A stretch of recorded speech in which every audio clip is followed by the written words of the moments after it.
নামাজ পাঠিয়ে চলে গিয়েছে। আল্লাহ আমার ফরিদ মাঠের মতো নামাজ আদা করবে। যদি নামাজ শেষ করে যদি নামাজ পাঠিয়ে মতো চিনি না পায়, আল্লাহ আমার ফরিদ বড়ই দুঃখ পাবে, কষ্ট পাবে। হয়তো আল্লাহ নামাজকে আমার ফরিদ মিথ্যা ভেবে নেবে।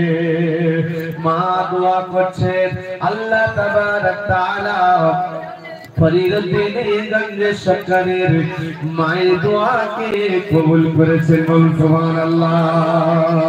ফরিদুদ্দীন বলছেন, ও আমার সাথীরা, খেলা বন্ধ করো, চলো ওযু করে আসি। আমি হব ইমাম, তোমরা হবে মুক্তাদি। আমি নামাজ আদা করব। দেখো এমন একটি তোমাদেরকে খেলা দেখাবো, এই খেলা তোমরা কোনোদিন খেলোনি। নামাজ পড়ার পরেতে আল্লাহ তাবারক তাআলা আমার নামাজ পাঠি করাই চিনিতে ভরপুর করে দেবে। বলুন সুবহানাল্লাহ।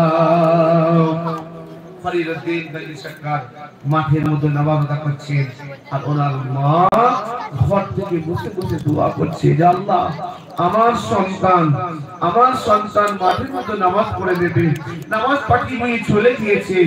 আল্লাহ তুমি আমার সন্তানের পয়ার করে দিও আল্লাহ। মা দোয়া করছে। আল্লাহু আকবার। ফরিদুদ্দীন যখন নামাজ শেষ করছেন, আসসালামু আলাইকুম ওয়া রাহমাতুল্লাহ, আসসালামু আলাইকুম ওয়া রাহমাতুল্লাহ। আল্লাহু আকবার। ফরিদুদ্দীন যখনই নামাজ পাঠিয়ে তুলেছে, দেখছে চিনির প্যাকেটটা নয়, যতটা নামাজ পাঠিয়ে বিছানো ছিল ততটা পুরো চিনিতে ভরপুর হয়ে গেছে। বলুন সুবহানাল্লাহ। সমস্ত বাচ্চা চিনিগুলো নিয়ে কেউ খাচ্ছে, কেউ পকেটের মধ্যে ভরে দিচ্ছে, কেউ নিজের ঝুলের মধ্যে ভরে দিচ্ছে। ফরিদুদ্দীন সরকার কি চিন্তায় পড়ে গিয়েছে, আমি যখন নামাজ আদা করি মায়ের সাথে ছোট্ট একটা চিনির পুটলি থাকে, ছোট্ট একটা চিনির প্যাকেট থাকে, কিন্তু আমি মাঠের মধ্যে নামাজ আদা করেছি, কিন্তু পুরো নামাজ পাঠি তলায় চিনিতে ভরপুর হয়ে গেল।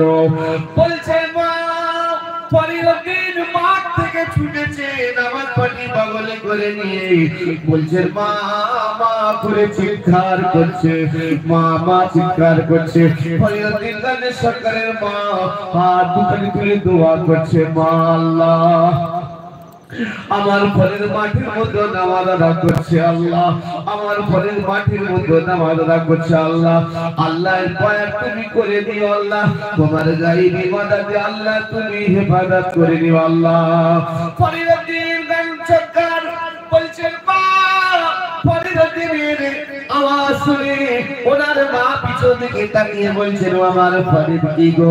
বলছে মা, আমি রোজ নামাজ আদা করি তোমার সাথে, কিন্তু একটা চিনির আমি প্যাকেট পাই, কিন্তু আমি মাঠের মতো নামাজ আদা করেছি মা গো, পুরো নামাজ পাঠিয়ে দিয়েছে, চিনিতে ভরপুর হয়ে রয়েছে। বলুন সুবহানাল্লাহ। বলছেন মা গো, বাড়িতে যেই চিনিটা নামাজ পড়ে পাই ওই চিনিটার স্বাদ সম্পূর্ণ আলাদা, কিন্তু মাঠের মধ্যে যেই চিনিটা খাইছি দেখো মা, এই চিনিটার স্বাদ সম্পূর্ণ আলাদা। ফরিদুদ্দীনের আম্মা জান বুকেতে জড়িয়ে ধরে বলেছেন, ওরে আমার ফরিদ, তুমি নামাজ আর কোনদিন কাজা করবে না। গ্রামের ছেলেরা, পাড়ার ছেলেরা সমস্ত ঘটনা নিজের বাপ মাকে শোনায়। ফরিদ আজকে মাঠের মধ্যে নামাজ আদা করেছে, নামাজ আদা করার পর নামাজ পাটির তলায় চিনিতে ভরপুর হয়ে রয়েছে। সেই চিনি দেখো আমরা এসেছি, সমস্ত বাড়ি লোকরা সেই চিনি খেয়েছে, কিন্তু সেই চিনির সেই সমস্ত বাচ্চার বাপেরা মায়েরা সকলে ফরিদের বাড়িতে ছুটেছে।